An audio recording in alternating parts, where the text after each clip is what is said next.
Welcome to the Caribbean Cricket Podcast, your one-stop shop for all things West Indies cricket. By the fans, for the fans.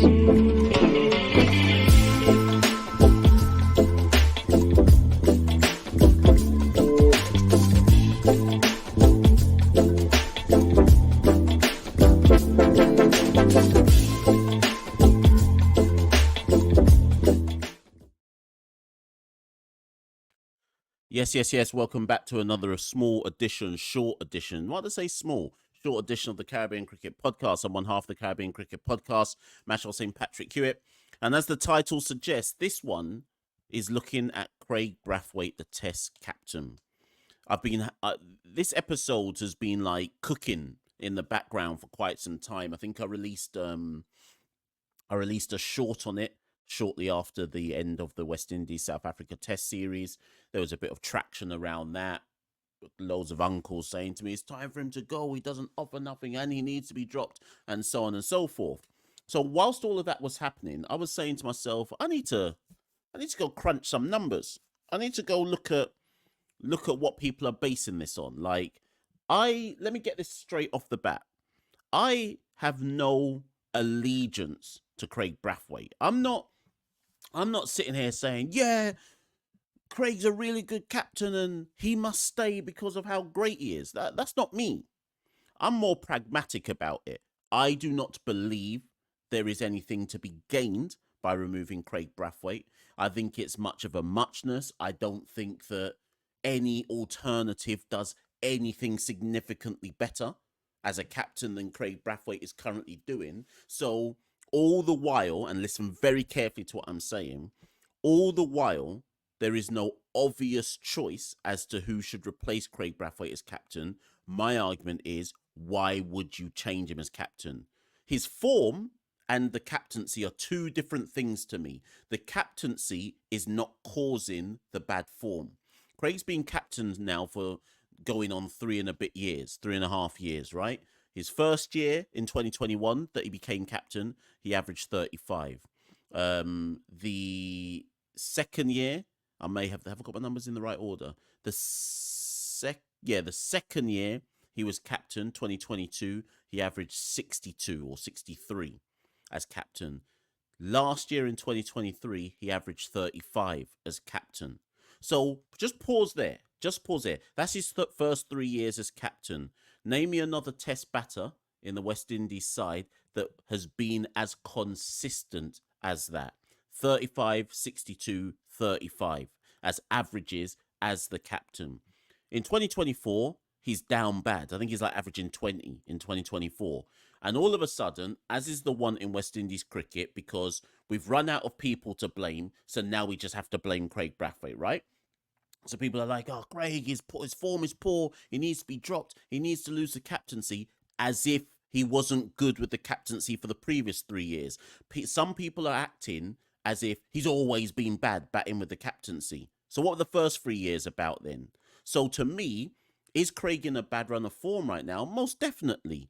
Does that mean he should lose the captaincy? No. Are we going to discount 3 years of doing well with the bat and the captaincy, West Indies well, by the way, and then wait for the first downturn of form and say, he's no good?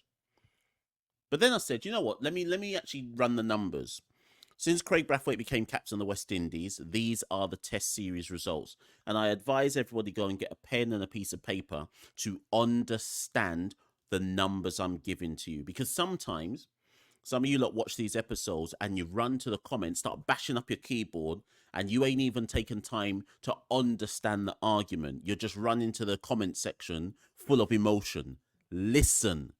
Open up your ears and listen carefully to the argument. It's Kraigg Braithwaite's test series results since he became captain. Bangladesh away, win 2-0. Sri Lanka at home, draw 0-0. South Africa at home, lost 2-0. Pakistan at home, draw 1-1. Sri Lanka away, lost 2-0. England at home, won 1-0. Bangladesh at home, won 2-0. Australia away, lost 2-0. Zimbabwe away, won 1-0. South Africa away, lost 2-0. India at home, lost 1-0. Australia away, draw 1-1. England away, lost 3-0. South Africa at home, lost 1-0. What I think people have done, so in Kraigg Braithwaite's first 9 test series, West Indies only lost 3 of them. That and up in his listen again, in his first 9 test series as captain, West Indies only lost 3 of them. And I think even the most churlish of West Indian supporters have to accept that's better than usual, right? In the last 5, they've only drawn 1 and they've lost the other 4. South Africa away, India at home, England away, South Africa at home. You see that, you hear those opponents, and that's nothing new. Every single West Indies captain has been losing to South Africa away, India at home, England away, South Africa at home. That's nothing new. But I think the recency bias of 4 defeats in 5 test series, even with the Gabba premium and pulling off a draw in Australia for the first time in 29 years, people have looked at the recency bias of 4 defeats in 5. Craig's down bad in his form. Oh, it's all Craig's fault. He's got to be dropped. He's got to lose a captaincy. That's why we are the way we are. And I'm just looking at it going, are you lot dunce? Are you lot dunce? What has happened in the last 9 months of the Australia away, England away, South Africa at home, and the 6 months before that, India at home and South Africa away? What has happened that hasn't happened in the past? In fact, what's happened that hasn't happened in the past is we drew in Australia. That ain't been happening. We got the draw in Australia. Who was captain then? Kraigg Braithwaite. So what are we saying? That he was a good captain when we drew in Australia, but he's a bad captain now that we've lost to England and South Africa. The math ain't mathing. That don't make sense. Where were all the people saying he was a bad captain when we picked up the Test match series draw in Australia? Be consistent. But anyways, I then crunched the numbers. So Kraigg Braithwaite has been in charge for... Where's my numbers? Here we go. Kraigg Braithwaite has been in charge. Listen to this stat. Kraigg Braithwaite has been in charge for 14 Test match series. Of those Test match series, the 14 that he's been in charge of, we have won 29% of them. We've avoided defeat in 50% of the Test match series that Kraigg has been captain for. Listen to that stat again. We have avoided defeat in 50%. That's half, people, in half of the Test match series that Kraigg has been captain for. What more do you people want then? We're in the down bad era of West Indies cricket, and we're currently, as a Test side, we've only lost half of our last 14 Test match series. So what is it that you're asking the team to do that is better than that? What is it that you're asking the team to do that is better than that and is also realistic?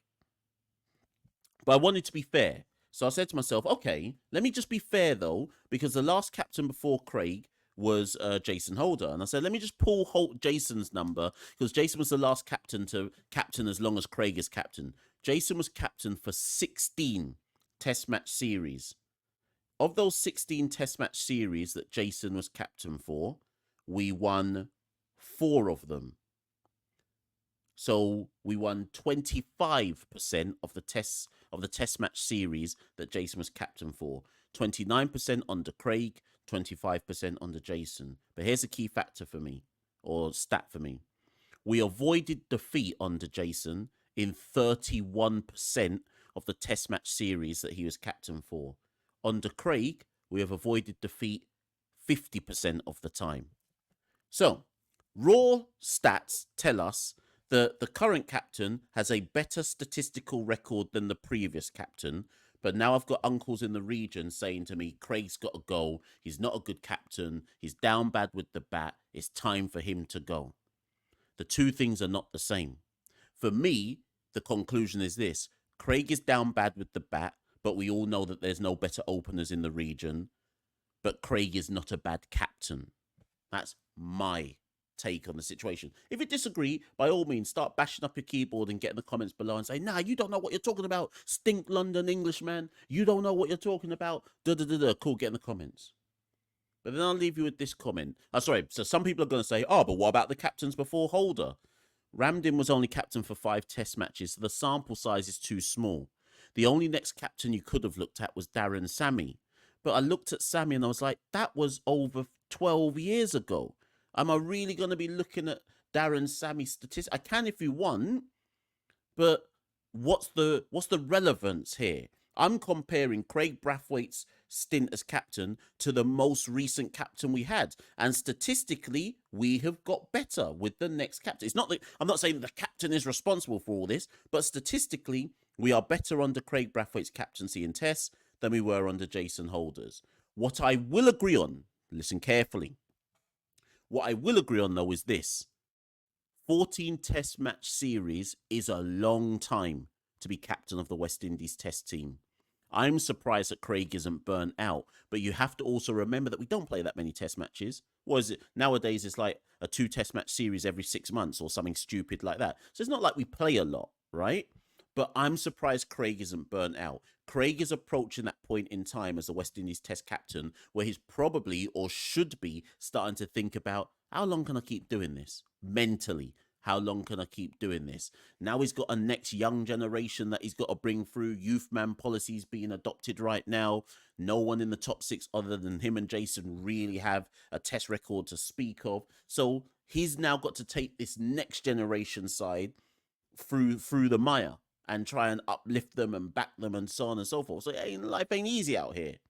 So he is approaching that point where he's probably thinking, how much longer can I do this? It's not healthy to be West Indies test match captain for 3.5 years. So I do think the end is nigh, but I'm not trying to push him out the door. But the final thing we must think about is this. Say Kraigg went tomorrow. Who captains the West Indies test side? Answer that question for me, please, people. If Kraigg went tomorrow, who captains... Sorry, something in my throat. If Kraigg went tomorrow, who captains the West Indies test side? There's only 2 options. 3, in fact. 3 options. There's only 3. One would be Alzarri Joseph, who up until recently was the vice captain. Okay? I'm assuming he comes back into the side at some point. He was the most, until, I'll get to the next person. Until most recently, he was the vice captain. Let me just put very quickly. Is there anybody listening to this episode that believes that Alzarri Joseph should captain the West Indies test side? Not me. Let me just get that out there right now. Not me. Impossible. Never. Not me. Next option. The most recent test match vice captain for the South Africa series at home, because Alzarri obviously was rested, was Josh Da Silva. Now, I think personally that the West Indies higher-ups are grooming Josh Da Silva to be the next West Indies test captain. And if that comes to pass, I've got no issue with it. I've got a lot of time for Josh. I don't wish it on Josh. I think Josh would relish it. I think he would take it in his stride. I think Josh has shown leadership material given his role with West Indies A, etc. But I wouldn't want them, me personally, wouldn't want them to put that on Josh's shoulders. Josh is still trying to find his way in test match cricket. There's still a lot of people who scrutinise Josh a lot more, I think, than they should, given how low down he bats and so on and so forth. So Josh, for me, would still benefit from just working on his own game.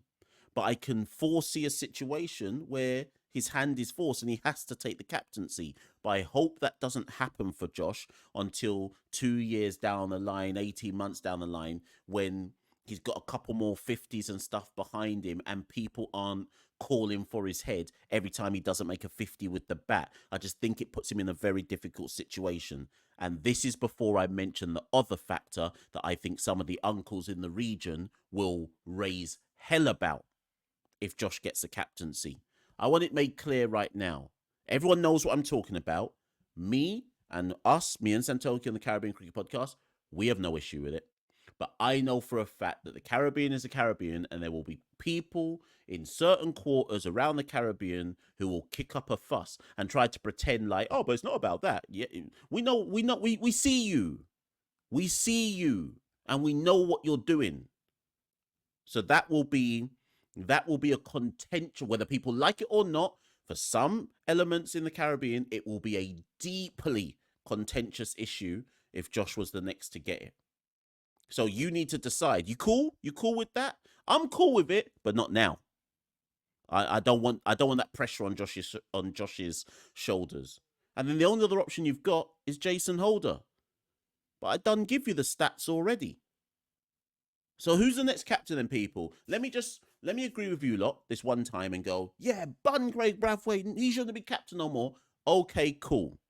So who's the next captain of the West Indies test team then, people? Get in the comments below, let me know. I'll be Machel St. Patrick here at 1/2 the Caribbean Cricket Podcast. We got plenty of imitators. Nobody don't do it like us.